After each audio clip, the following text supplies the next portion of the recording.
Florida just voted to kidnap trans kids. Are you paying attention yet?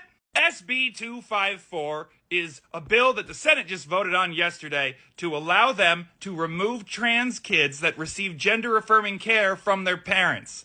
And when I say gender-affirming care, I mean anything that's for trans kids. Because if it's breast augmentation or a nose job so that a girl can feel more like a girl, that's totally fine. We wouldn't want to mess with that. But if a girl feels like a boy, illegal, straight to jail. This is on the heels of that Don't Say Gay bill, which was just to protect the children, until this week when they moved it all the way up to 12th grade. And then they criminalized drag queens, making it a sex crime. Then they made it so that sex crimes were punishable by death. And then they made it so that you only needed 8 of the 12 jurors to convict someone to death in a trial. If you hear all that, and you can't do that very, very simple math to see that what they are attempting is legal genocide, then you are either a liar or a fool. Which is it?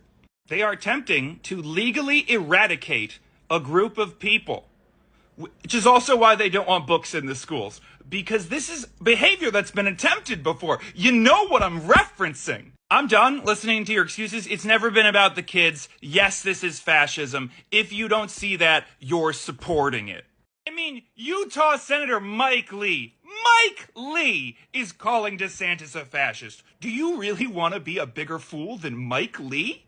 That guy's doing all this because he wants to run for president. He's not legally allowed to declare it yet because Florida governors have to resign if they run for president, and he's not willing to lose his power before he gains even more. So he'll just change it. He'll just do whatever he wants because that's what fascists do. It's a little preview of what they'd like to bring to the United States. A 6-week abortion ban across the board.